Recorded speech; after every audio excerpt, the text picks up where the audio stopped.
Actor Vishal ఒకసారి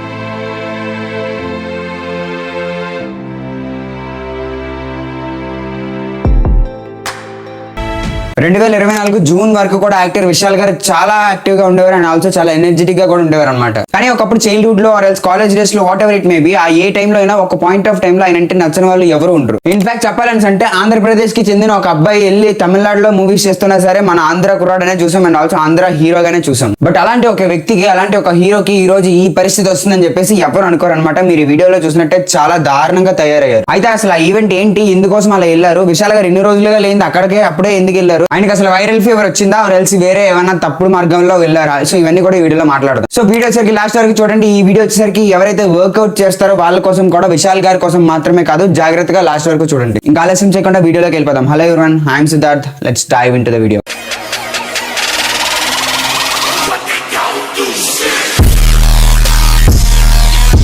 MGR Madha Gajaraja. So ఇది వచ్చేసరికి ఒక ఫిల్మ్ అనమాట విశాల్ గారిది. అయితే ఈ ఫిల్మ్ వచ్చేసరికి బేసిక్ గా 2013లోనే రిలీజ్ అవ్వాలి. బట్ 2013లో ఏవో ఫైనాన్షియల్ క్లాసెస్ ఇలా ప్రొడ్యూసర్ల మధ్య గొడవలు అయ్యి ఆ ఫిల్మ్ ఇప్పుడు రిలీజ్ అవుతుంది. అండ్ ఆల్సో సంక్రాంతికి వస్తున్న ఈ మూవీ సందర్భంగా ఒక ప్రమోషనల్ ఈవెంట్ అయితే కండక్ట్ చేశారనమాట మూవీ టీం వాళ్ళు. అలా కండక్ట్ చేయడంతో పాటు మూవీలో ఉన్న ప్రముఖులందరినీ పిలిచారు. లైక్ ఖుష్బు అనివచ్చు, విజయాంతని అనివచ్చు, లేకపోతే విశాల్ గారు అనివచ్చు. సో వీళ్ళందరినీ కూడా పిలిచారనమాట. అయితే ఆ ఈవెంట్ వచ్చిన చాలా మందిలో వేరు వేరు ఫ్యాన్స్ వచ్చి ఉండొచ్చు మేబీ. కాకపోతే మెయిన్ గా వచ్చిన ఫ్యాన్స్ ఎవరైనా అంటే విశాల్ కోసం వచ్చారు. ఎందుకంటే మనం మాట్లాడుకున్నట్లయితే చెప్పాను కదా, ఒక 6 నెలల నుంచి తను అసలు రావట్లేదు అనమాట బయటికి. ఎలాంటి ఇంటర్వ్యూస్ ఇవ్వట్లేదు, ఎలాంటి క్లిక్స్ బయటకు రావట్లేదు. సో ఏమయ్యాయని తెలుసుకోవడానికి చాలా మంది వచ్చారు. అండ్ ఆల్సో వాళ్ళకి తగిలిన షాక్ చాలా దారుణం అనమాట. అయితే అందరు స్పీచ్లు అవుతూనే తను స్టేజ్ మీద ఎక్కేసరికి తేడా కొట్టేసింది అనమాట. అందరికీ కూడా సంథింగ్ ఈస్ ఫిష్ అని చెప్పేసి అనుకున్నారు. అయితే స్టేజ్ మీదకి వెళ్ళారు. వెళ్ళిన తర్వాత మైక్ ఇలా పట్టుకుంటారు కదా, పట్టుకున్నప్పుడు చెయ్యిలా ఉనికేస్తుంది అనమాట. బేసిక్ గా మనకి హ్యాండ్ ఇలా ఉంచితేనే, నేను ఇలా ఉంచితేనే చిన్నగా షివర్ అవుతుంది. అలాంటిది అంత ఫిట్నెస్ మెయింటైన్ చేస్తున్న వ్యక్తి, అలాంటి ఒక పొజిషన్ లో ఉన్న వ్యక్తి మైక్ ని సరిగ్గా పట్టుకోలేకపోతున్నాడు అనమాట. మైక్ ని ఇలా పట్టుకున్నప్పుడు ఇలా వణికేస్తుంది అనమాట. సో ఇలా వణికేయడం వల్ల అప్పుడే అందరికి అర్థమైపోయింది సంథింగ్ ఈస్ ఫిషీ, ఇంకా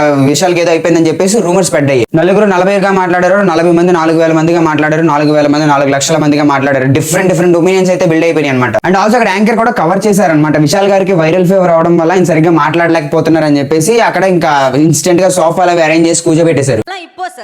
ஆனா இந்த பாட்டு நீங்க அப்போ ரிலீஸ் பண்ணும்போது ஃபர்ஸ்ட் வைரல்ல வந்தவர் அவர்தான். இன்னைக்கு கூட வைரல் ஃபீவர்ல தான் வந்திருக்காரு. பாவம் జరాడియది. పెద్ద గెస్ట్లు ఎవరు ఉన్నారో మొత్తం అందరినీ కూడా స్టేజ్ మీదకి వచ్చేమన్నారు అనమాట. లైక్ విజయాంతోని, ఖుష్బు ఇలా కొంతమంది గెస్ట్లు అయితే వచ్చేమన్నారు. అండ్ ఆల్సో సోఫాలు సరిపోలేదో ఏమో తెలియదు కానీ కొంతమంది గెస్ట్లు అయితే ఆ ఉన్న సోఫాల్లోనే అడ్జస్ట్ అయ్యి కూర్చున్నారు, పైన కూడా కూర్చున్నారు సోఫా పైన. అండ్ అలా మాట్లాడుతున్నప్పుడు మిగతా వాళ్ళు రూమర్స్ స్టార్ట్ అయిపోయినాయి అనమాట. ఏమని మెయిన్ గా స్టార్ట్ అయినాయి అంటే, స్టార్టింగ్ స్టేజెస్ లో విశాల్ స్టెరాయిడ్ తీసుకున్నారు. సో స్టెరాయిడ్స్ తీసుకోవడం వల్ల ఎఫెక్ట్ ఇప్పుడు కొట్టేసిందని కొంతమంది. ఇది అసలు వైరల్ ఫీవరే కాదు. ఒకవేళ వైరల్ ఫీవర్ అయితే ఆయన వచ్చే ముందు అందరికి హగ్ ఇచ్చేయాలి కదా, హగ్ ఇచ్చి ఎందుకు వెళ్తాడు. సో హగ్ ఇచ్చారు అనేసి అంటే అది వైరల్ ఫీవరే కాదని చెప్పేసి కొంతమంది. అండ్ ఇంకొంతమంది అయితే మరీ దారుణం, మూవీ ప్రమోషన్ కోసం అలా యాక్ట్ చేస్తున్నాడు కావాలని చెప్పేసి చాలా దారుణంగా మాట్లాడారు అనమాట. మూవీ ప్రమోషన్ కోసం అయితే అలా చేయాల్సిన అవసరం తనకు లేదు. ఇన్ఫాక్ట్ చెప్పాలని అంటే ఇల్లు ఒక మూవీలో యాక్ట్ చేస్తే కోట్లు ఇస్తారు, ఎందుకంటే తన హీరో కాబట్టి. సో అన్ని కోట్లు ఇస్తున్నా సరే ఎలాంటి పనులు చేయాల్సిన అవసరం అయితే విశాల్ గారికి లేదు. And I would like to clarify that. And Vishal గారి పర్సనల్ డాక్టర్ కూడా ఒక లెటర్ అయితే రిలీజ్ చేశారనమాట. ఆ లెటర్ లో వచ్చేసరికి విశాల్ గారికి వైరల్ ఫీవర్ ఉందని చెప్పేసి చెప్పారనమాట. అసలు విశాల్ గారు స్టెరాయిడ్స్ యూజ్ చేశారని అంటే యూజ్ చేశారు, కానీ అది ఇప్పుడు కాదు, చాలా డేస్ బ్యాక్. సో ఈ కథ మీకు తెలియాలని అంటే కొన్ని సంవత్సరాలు వెనక్కి వెళ్ళాలి. విశాల్ గారి ఫాదర్ వచ్చేసరికి ఒక ప్రొడ్యూసర్ అనమాట. ఆయనకి బేసిక్ గా యాక్టింగ్ అంటే చాలా ఇష్టం. సో యాక్టింగ్ మీద ప్యాషన్ తో వచ్చేసారనమాట చెన్నై. బట్ అక్కడ యాక్టింగ్ ఛాన్సెస్ దొరకపోవడంతో ఇంకా మూవీ ఇండస్ట్రీలో ఎలాగైనా సర్వైవ్ అవ్వాలని చెప్పేసి మూవీనే తీయగలిగేలా ఒక కైండ్ ఆఫ్ క్యారెక్టర్ కావాలి. ఏంటని చూసుకున్నట్లయితే ప్రొడ్యూసర్. సో ప్రొడ్యూసర్ గా కన్వే అయ్యారు. సో ప్రొడ్యూసర్ గా స్టార్ట్ అయిన ఆయన కెరియర్ వచ్చేసరికి ఆయనకి 2 కొడుకులైన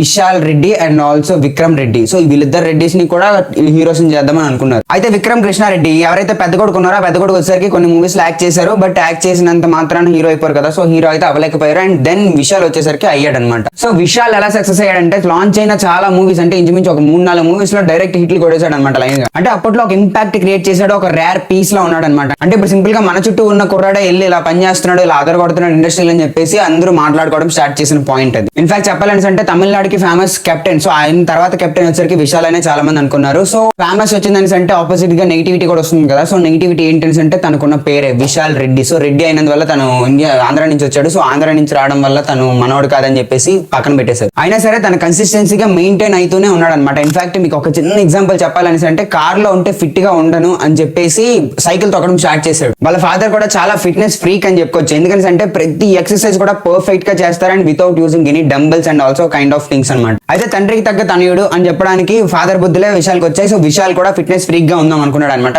ఫిట్నెస్ ఫ్రీక్ గా ఉందాం అనుకోవడం వల్ల చాలా టైమ్స్ వరకు తన సైకిల్ ప్రిఫర్ చేసేవాడు. ఇన్ఫాక్ట్ చెప్పాలంటే రీసెంట్ గా వచ్చిన 3-4 సంవత్సరాల క్రితం వచ్చింది ఎనిమి మూవీస్, దాని ప్రమోషన్స్ కూడా వాళ్ళు సైకిల్ మీద వెళ్ళారనమాట. అంటే మీరు ఆలోచించి చూడండి ఎంత లెవెల్ వరకు తన ఫిట్నెస్ మైండ్ పెట్టుకున్నాడు. సో తన ఒక రోల్ మోడల్ గా నిలిచాడు ఎవరైతే జిమ్ చేస్తున్నారో వాళ్ళకి. అండ్ ఇదే టైంలో అందులో ఇంకొక హీరో కూడా ఉన్నాడు. అంటే ఎనిమిలో వెళ్ళను నార్మల్ గా హీరో అనమాట, హీరో క్యారెక్టర్స్ ఎక్కువ చేస్తుంటాడు ఆర్య. సో ఆర్య విశాల్ ఇద్దరు కూడా సైకిల్ కాంపిటీషన్ అవి పెట్టుకునేవారు అనమాట, ఎవరు ముందు వెళ్తారని చెప్పేసి. సో ఆర్య వచ్చేసరికి professional cyclist. So professional cyclist అవడం వల్ల ఫాస్ట్ గా వెళ్ళిపోయాడు. విశాల్ ఒకసారి పడిపోయాడు అనమాట. పడిపోతే ఒక కార్ వాళ్ళు వచ్చి చూసి నవ్వుతారు అనమాట, ఏ హీరో విశాల్ పడిపోయాడు అని చెప్పేసి. అయితే విశాల్ రీసెంట్ గా ఒక ఇంటర్వ్యూలో కూడా చెప్పుంటాడు ఏంటనేసి అంటే నన్ను చాలా మంది ట్రోల్ చేశారు, చాలా మంది చాలా రకాలుగా ట్రోల్ చేశారు, నేను తింటుంటే కూడా ట్రోల్ చేశారు. బట్ ఒక పాయింట్ ఆఫ్ టైమ్ లో నేను అలా కింద పడిపోయినా సరే వచ్చి కార్ ఆపి ట్రోల్ చేశారు. ఇన్ఫాక్ట్ చెప్పాలంటే ఆ కార్ లో పిల్లలు ఉంటారనమాట. సో ఆ పిల్లలకు చూపించారు హీరో విషయాలు పడిపోయి చూడని చెప్పేసి. అయినా సరే ఆ ట్రోల్స్ తట్టుకొని నేను నిలబడ్డాను. అయినా సరే నేను సైక్లింగ్ ఏం వదిలేదు. నేను ఫిట్నెస్ కావాలనుకున్నాను, ఫిట్నెస్ నా లైఫ్ లో ఒక పార్ట్ అవ్వాలనుకున్నాను, ఇంకా నా జీవితం ఫిట్నెస్ అవ్వాలనుకున్నాను. సో నేను ఫిట్ గా ఎట్లయినా సరే ఉండాలని చెప్పేసి అనుకున్నాను. అందుకే సైక్లింగ్ వదలలేదు. నా ఫ్రెండ్స్ అందరూ చెప్పారు వదిలేమని, అయినా సరే నేను సైక్లింగ్ వదలలేదని చెప్పేసి చెప్పారనమాట విశాల్ గారు. అయితే విశాల్ గారి పీక్ ఫామ్ లో ఉన్నప్పుడు తన చుట్టూ ఉన్న ఫ్రెండ్స్, తన చుట్టూ ఉన్న దగ్గర వాళ్ళే చాలా మోసం చేశారనమాట. ఎంత ఉంటే అంత లాగేద్దాం తన దగ్గర అని చెప్పేసి చూసారు మనీ. అయితే దానిలో భాగంగానే తనతో ఒక మ్యూజిక్ లేబుల్ కూడా పెట్టించారనమాట. మ్యూజిక్ లేబుల్ పెట్టి మెయింటైన్ చేయడం అంటే అంత ఈజీ కాదు, బట్ మ్యూజిక్ లేబుల్ అయితే పెట్టించారు. బట్ అది కూడా మెయింటైన్ చేయలేకపోయారు విశాల్. అయితే 2013 లో చూసుకున్నట్లయితే మద గజ రాజా, సో ఈ మూవీ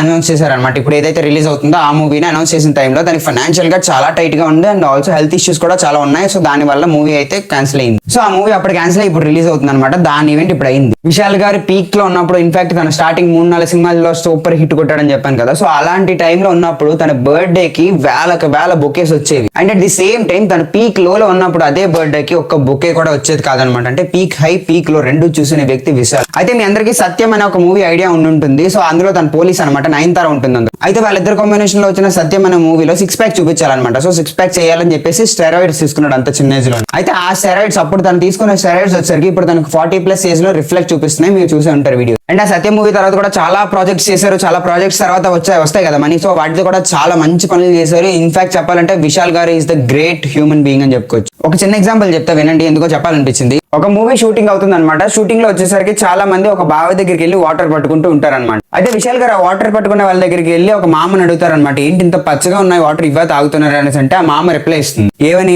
ఇవే తాగుతున్నాం. అయితే ఏంటి ఇప్పుడు మీ ముందు చాలా హీరోస్ వచ్చారు, ఎలానే అడిగేసి వెళ్ళిపోయారు, ఇప్పుడు అవే తాగుతున్నాం, మరి వాటికి మించి మేమేం తాగలేం కదా అనేసి. అంటే విశాల్ గారు వెంటనే తన ఆఫీస్ కి కాల్ చేసి అక్కడ ఒక బోర్ వేయించడానికి రెడీ చేయించారు. అండ్ గెస్ వాట్, విశాల్ గారు మొత్తం ప్రాసెస్ ని కూడా తన బ్యాక్ ఎండ్ లో ఉండి చేయించారనమాట, తన పేరుని బయటికి రానివ్వకుండా. అంటే ఆ ఏరియా కౌన్సిల్ ఆ మొత్తం ప్రాసెస్ చేపిస్తున్నట్టు అంత గొప్ప పని చేయించారు. అండ్ ఆల్సో అది మాత్రమే కాదు, చాలా మంది ఫీజులు కూడా కట్టారు. సో అలాంటి పీక్ వ్యక్తి టైంలో తన ఫ్రెండ్స్ తను మోసం చేసేసి ఇలా kind of things, negative things అన్ని చేసేసి ఇంకా డిప్రెషన్ లోకి వెళ్ళిపోయారు, ఫైనాన్షియల్ క్రైసిస్ లోకి వెళ్ళిపోయారు. సో ఇవన్నీ చేస్తున్న టైంలో తను ఇంకా టాబ్లెట్స్ అవి తీసుకోవడం అలవాటు పడిపోయారు అనమాట. అయితే మోస్ట్ ఆఫ్ ది విశాల్ గారి ఫిల్మ్స్ లో చాలా యాక్సిడెంట్స్ అయి ఉంటాయి. మార్క్ యాంథోనీ అవనివ్వచ్చు, లేకపోతే పాత ఫిల్మ్స్, మిగతా చాలా వరకు ఫిల్మ్స్ అన్నింటిలో కూడా ఆయనకి ఏవో ఒక ఇంజురీస్ అయి ఉంటాయి. సో ఆ ఇంజురీస్ కోలుకోవడం కోసం కూడా చాలా రకాల మెడిసిన్స్ అయితే తీసుకున్నారనమాట. సో ఆ మెడిసిన్స్ తీసుకోవడం వల్ల ఆయనకి స్టెరాయిడ్స్ కైండ్ ఆఫ్ ఫీల్ వచ్చేసి ఇప్పుడు వచ్చేసరికి తేడా కొట్టేసింది అనమాట హెల్త్ కంప్లీట్. ఇన్ఫాక్ట్ తన ఒక ఇంటర్వ్యూలో అన్నారు ఏంటనేసి అంటే, నేను థెరపిస్ట్ దగ్గరికి వెళ్తున్నాను కూడా నా మెంటల్ కండిషన్ ని కంట్రోల్ ఉంచుకోవడానికి కోసం. ఎందుకంటే అంటే నేను ఇలా ఇంకా ఉండలేను, చాలా మంది మోసం చేసేసారు, చాలా మంది డబ్బుల కోసమే నా దగ్గర ఉన్నారు, ఇలా కైండ్ ఆఫ్ చాలా థింగ్స్ చెప్పేసి ఆయన అయితే డిమోటివేట్ అయిపోయారు.